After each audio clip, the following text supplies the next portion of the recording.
안녕하십니까. 실전사주풀이 113번째. 오늘은 밀수를 하다가 적발되어서 사업도 부도나고 교도소에 간 무역업자 사주를 가지고 실전사주풀이를 해보겠습니다. 오늘 실전사주풀이는 제게 상담 오셨던 분 사연을 가지고 실전사주풀이를 해보도록 하겠습니다. 그럼 먼저 어떤 사연인지 들어보시겠습니다. 2018년 작년에 상담했던 사연입니다. 어느 날 연세 지긋한 여자분께서 전화로 상담 예약을 하시고 정해진 시간에 상담을 오셨습니다. 상담 오신 주제를 여쭈니 이렇게 말씀하십니다. 선생님, 제 언니인데요. 올해 운기가 어떤지 알고 싶어서 왔습니다. 라고 하십니다. 저는 사주를 뽑고 집중을 해봅니다. 그리고 그분께 말씀을 드립니다. 사모님 언니분 올해 운기가 아주 흉한 운기네요. 큰 손재수가 있고 사업을 하신다면 부도운도 되는 그런 아주 흉한 운이네요. 그리고 언니분 사주 팔자에 관재수가 큰 사주이니 법을 잘 지켜야 하는 사주이기도 합니다. 라고 말씀드렸더니 그분께서 말씀하십니다.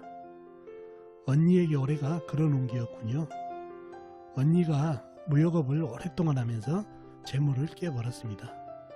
그런데 무슨 욕심이 생겼는지 근래에 중간중간 밀수에 손을 대더니 올해 큰 건 하나 하고 손을 턴다고 밀수를 크게 하다가 적발되어서 물건도 몰수당하고 큰 벌금에 교도소까지 갔습니다.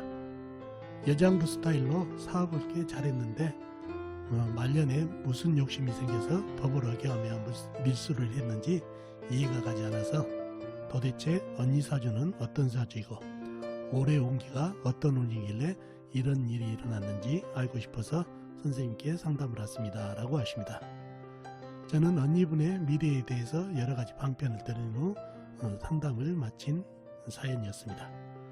자, 그럼 이분 언니 사주가 어떤 사주이길래 무역업으로 재물을 벌었고 무술년에는 왜 관재수와 부도가 났는지 사주를 풀어보면서 궁금증을 알아보도록 하겠습니다.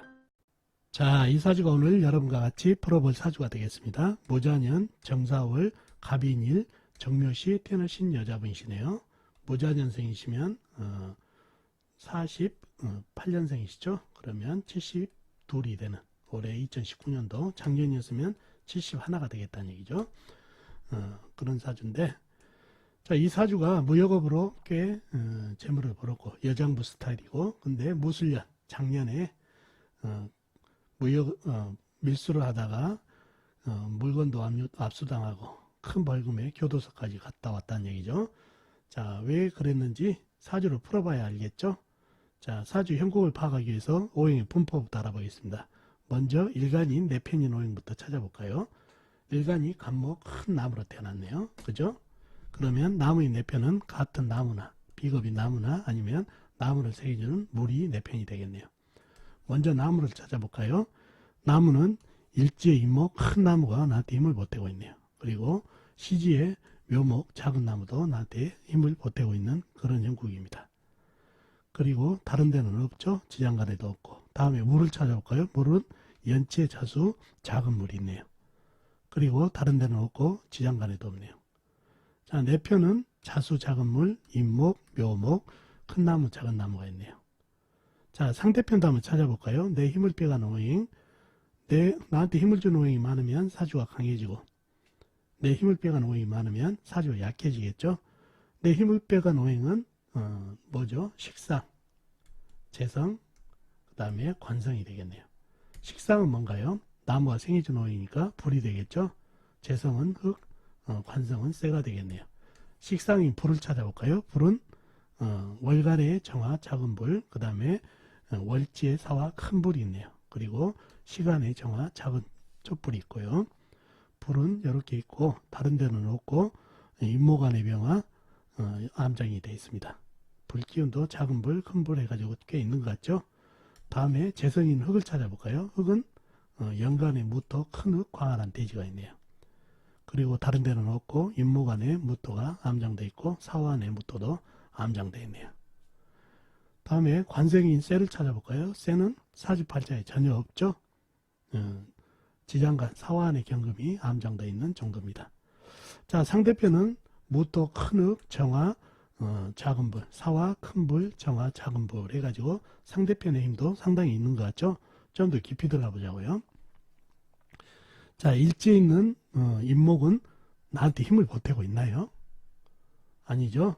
바로 옆에 있는 사화를 생각하느라고 오히려 상대편 불기운에 목생활을 하고 있어서 나한테 힘을 주는 게 상당히 미약하네요. 그죠? 그래서 불기운이 더 살아나고, 이 묘목도 어떤가요? 나한테 힘을 주나요? 아니죠.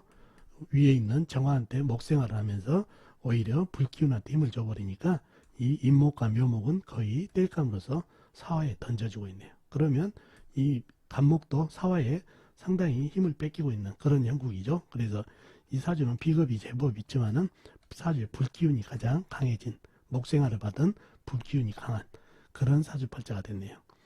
자, 자수가 물이 상당히 좀 멀리 떨어져 있죠. 가까이에서 좀 목생활을 해주면 좋을 텐데, 그래서 더더욱 인성도 약하기 때문에 사주가 약한 사주가 됐네요. 약한 사주가 됐는데, 자, 운기에서는 물을 받아야 좋겠죠. 물을 받아야 약한 사주에 힘을 받아서 좋은 운기가 되겠습니다. 자, 이러한 사주가 됐는데, 자, 이 사주가 약사주면은 어떻게 사업을 하죠? 약한 사주들은 사업하기보다는 안정된 직장생활이 좋죠. 약사주들의 기질은 모험을 싫어하고 안정된 걸 좋아하고 내가 주도적인 것보다 끌려다니는 성향이 있는데, 이분은 어떻게 해서 사업을 했을까요? 항상 사주를 볼 때 기질을 잘 파악하라고 그랬죠. 사주 이론적인 강약도 중요하지만 기질이 강한지 약한지를 봐야 된다는 얘기죠. 이렇게 약한 사주도 기질이 강하면 사업에 본인 남의 밑에 못 있기 때문에 자기 또 주도적으로 사업을 할 수 있는 기질을 가지고 있는지 봐야 된다는 얘기죠. 기질의 강약도 보실 줄 알아야 된다는 얘기예요. 이분은 사주 기질이 상당히 강하네요. 자, 첫째 사주는 약하지만은 사주의 식상이 상당히 강하죠. 불기운 이 사주에 가장 강한 놈이 뭐죠? 불이죠. 불이 바로 식상이에요. 식상이 강하신 분들은 간기질로 보라고 그랬죠. 그래서 간기질이고, 또 사주에 역마살이 상당히 발달을 해내요. 역마살이 발달되신 분도 역시 기질적으로 강한 기질을 가지고 있다는 것도 말씀드렸고, 그 다음에 사주에 은근히 비겁이 많죠. 임목, 묘목. 그래서 비겁이 상당히 힘을 보태주고 있어서 이것도 강한 기질을 가지고 있다는 얘기예요. 그래서 이분은 기질적으로 강한 기질이 있어요. 정리하자면 식상, 그 다음에 비겁, 그 다음에 역마, 이런 기운 때문에 기질이 강한 사주가 됐습니다. 이 사주에 보면은 관이 뭔가요? 쇠죠? 쇠가 사화안에 경금이 있는데, 이 목생활을 받은 사화가 상당히 불기운이 강하다 보니까 경금이 넣고 있네요. 이게 이성 배우자운이 되는데요. 그래서 이분은 가정에서 안주하기보다도 바깥에서 활동을 해야 되고, 오히려 배우자를 누르는 형국이다 보니까 본인이 호주 노릇, 그 다음에 가구주 노릇을 해야 되는 그런 사주다 보니까 배우자운이 매우 떨어지는 그런 사주팔자가 됐네요. 그래서 이러한 활동성, 집에서 안주보다는 사회활동을 해야 되는 강기질의 사주다 보니까 무역업을 했다는 얘기죠. 무역업도 잘 맞죠? 이 역마살의 활동성, 양기운 강한 것. 불이 강하면 양기운이 강하죠. 그래서 무역업 잘 맞고 돈을 꽤 벌었다는 얘기예요. 무역업에서 온 흐름도 상당히 좋죠. 물기운으로 흘러왔다는 얘기예요. 물기운으로. 자, 그래서 웬만한 돈을 좀 벌었고, 여장부라도 아까 강한 기질이어서 여장부 기질은 충분히 가지고 있죠. 자, 그런 기질로 왔는데, 이분이 무술년, 작년에 2018년에 부도가 나버렸다는 얘기예요. 그것도 법을 어겨가지고 밀수를 하다가, 그래서 교도소도 가고 많은 재물을 잃어버린, 거의 부도 수준까지 갔다는 얘기죠. 왜 그랬나요? 자, 무술 큰 흙이 와가지고, 또 술토는 불을 뿜은 흙이죠. 저열한 사주에 더 저열함이 왔고, 사주에 물을 갖다가 막아버리네요. 그럼 불이 더 활활 타겠죠. 그러니 이 무술년에 상당하게 흉한 운이 왔네요. 무술이 뭔가요? 편제죠. 편제가 통으로 와가지고 인성을, 사주의 유일한 통로를 막아버리니까 이 사주가 갑자기 갸우뚱하면서 힘을 잃어버리고, 무술이라는 죄를 감당할 수 있는 힘이 약해져 버리니까 재물손실 중에서 편재기 때문에 큰 재물을 잃는 그런 사주가 됐다는 얘기죠. 그리고 이 자수, 소중한 자수가 문서죠. 문서, 계약, 매매수 요거를 술토 와서 막아버리니까 문서운, 문서가 좀 상당히 흉하게 들어죠. 문서를 받는다. 무슨 문서? 부도 문서를 받는다. 그래서 이 사주가 이 무술년에 상당히 흉한 운기로 큰 재물이 나가고 부도까지 갈 수밖에 없던 그런 사주죠. 그리고 이 사주가 서한의 경금이 녹아버렸다고 그랬죠. 이게 관이라고 그랬어요. 이성 배우자운도 되지만 이거는 법도 되죠. 법을 잘 지켜야 돼요.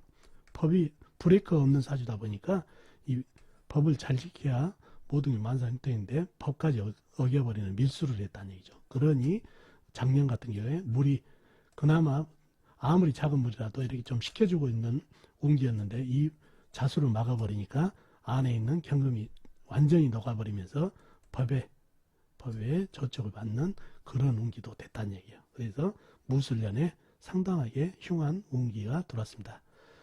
아무튼 이 대운도 중요하지만 세운의 힘도 상당히 크다는 것을 꼭 머릿속에 담으셔야 돼요. 특히 사업을 하시는 분은 10년이면 강산이 변했던 시절하고 틀리다는 얘기예요. 현대는 세운 1년이면 강산이 변하는 스피드 시대인데 사업을 하는 사람들은 특히나 더 그러한 환경에 상당히 민감한 부분이기 때문에 세운에서도 이러한 운기를 만나버리면 상당히 힘들어지는 그런 운기를 만날 수 있다는 걸 아시면 좋겠네요. 자, 어떻습니까 여러분? 오늘 사주풀이 도움이 되셨나요? 도움이 되셨으면 좋겠습니다. 다음 시간에 뵙도록 하겠습니다. 안녕히 계세요.